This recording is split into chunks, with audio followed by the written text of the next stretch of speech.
Voltamos com a entrevista do dia e o meu entrevistado hoje é o secretário de Cultura de Gramado, Ricardo Bertolucci Reginato.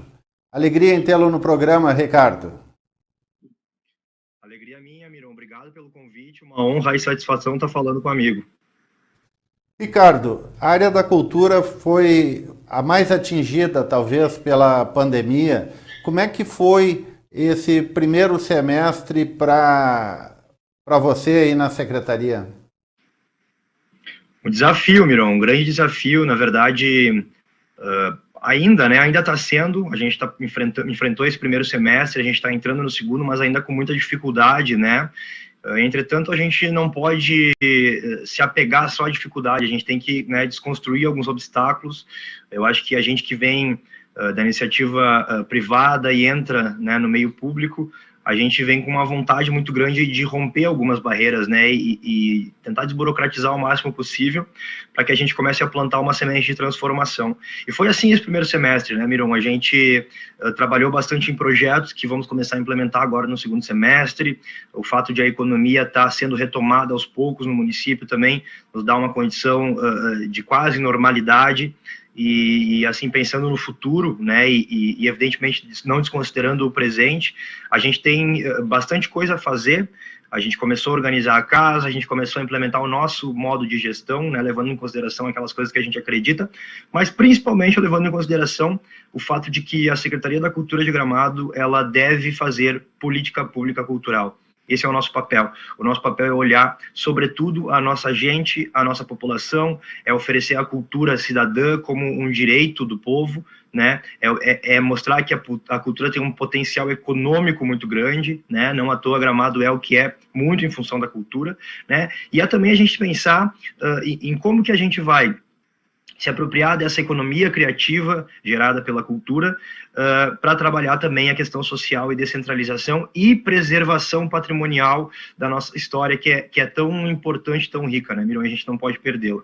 Então, assim, resumindo um pouco, a gente tirou o primeiro semestre muito para projetar o que vai vir agora para o segundo e para os próximos 3 anos. Outro dia eu entrevistei aqui o escritor Eduardo Bueno, e ele falava justamente dessa questão que você toca agora, na questão do patrimônio histórico. Como unir a história de Gramado com o turismo, na sua opinião? Miron, não existe case, aliás, não existe maior case de sucesso que a gente pode falar, a não ser a Europa, né? A Europa é justamente isso, é unir a história com o turismo. A gente não dissocia em momento nenhum Roma, Firenze, mesmo Paris, da sua história, né?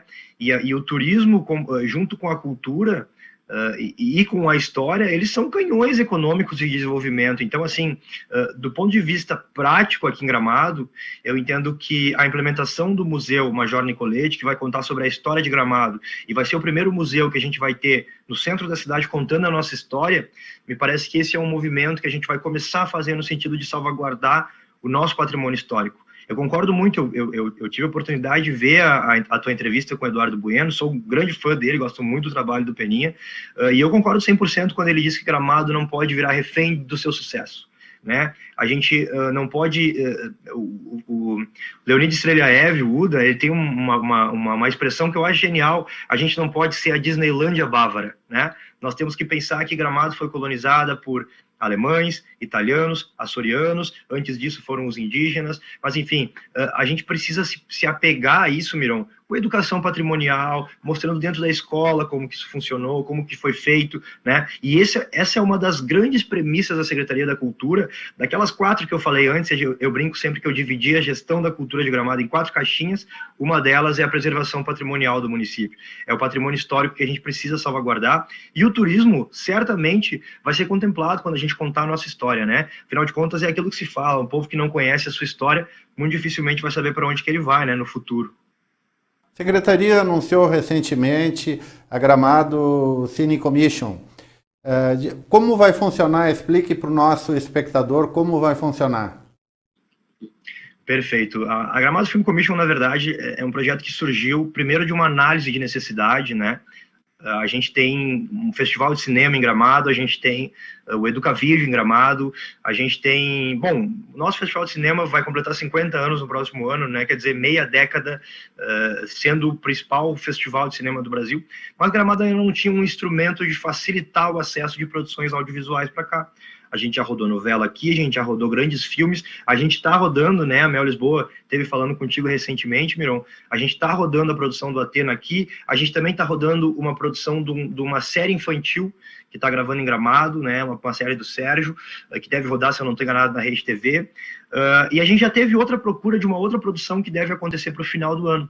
Isso tudo sem ter nenhum mecanismo, Miron, de atração e de facilitação para que a produção audiovisual possa rodar em Gramado. Então a Gramado Film Commission ela vem como num primeiro momento para ser esse canal de facilitar a aproximação do audiovisual com Gramado. Como é que ele vai funcionar na prática, né? A gente está agora discutindo num grupo de trabalho, a gente fez a terceira reunião, mas já desenvolvemos uma identidade visual, já temos um plano de trabalho bem posto assim de como que vai funcionar, mas basicamente ele vai ser um escritório que vai trabalhar na atração de produções, com interlocução com festivais, com feiras de cinema, com escolas de cinema, com entidades do cinema nacional e estadual, né? A gente vai fazer essa interlocução por meio da Film Commission. Depois disso, a gente vai ter um sistema facilitado de burocracia interna, de liberação de licenças pela prefeitura, etc. e tal, e vamos ter uma rede de cadastro de fornecedores e locações para que as produções de audiovisual, elas possam vir para Gramado já sabendo onde elas vão rodar, com o que elas têm que falar, qual é o valor que elas vão gastar. Enfim, a nossa ideia é atrair essa indústria tão importante e financeiramente tão poderosa, né, no Brasil. A gente sabe que uma produção de audiovisual, ela não custa, uma produção ampla de audiovisual, não custa menos de 1,5 milhão, 2 milhões de reais. Então a nossa ideia é fazer a economia girar e mais do que tudo, Mirão, além da gente divulgar o nome de Gramado, né, a nível nacional e internacional com as plataformas de streaming por meio do audiovisual, a nossa ideia é também criar um novo mercado de trabalho em Gramado, né, porque a gente sabe que o audiovisual é uma das cadeias produtivas da cultura mais completa que tem. Porque a gente não fala só de ator, de operador de câmera, de editor e de trilha sonora, né, a gente fala do iluminador, a gente fala do cara que monta a cena, a gente fala do cara que monta os móveis para aparecer no filme, do cara que loca o imóvel para aparecer no filme, enfim, é uma cadeia produtiva muito grande, meu. Então a nossa ideia é começar a startar esse projeto com a Film Commission, que deve estar pronto até o Festival de Cinema desse ano, é a nossa pretensão, né, a curto prazo aí, porque nós temos mais um mesinho de trabalho pela frente, um pouquinho mais, e depois a nossa ideia é, sim, transformar Gramado num grande polo audiovisual, que a gente possa evoluir e, de repente, ter aqui em Gramado uma facilidade ainda maior para que nós possamos atrair, qualificar e gerar a economia da cidade a partir do audiovisual. Lúcio Reginato, obrigado pela entrevista. Eu que agradeço, Mirão. Um grande abraço aí. Precisando, estamos sempre às ordens aí do amigo. Este foi o programa Gramado Notícias, que volta na próxima segunda-feira. Bom final de semana e aproveitem o tempo bom. Gramado Notícias. Oferecimento Sicredi, onde o dinheiro rende um mundo melhor.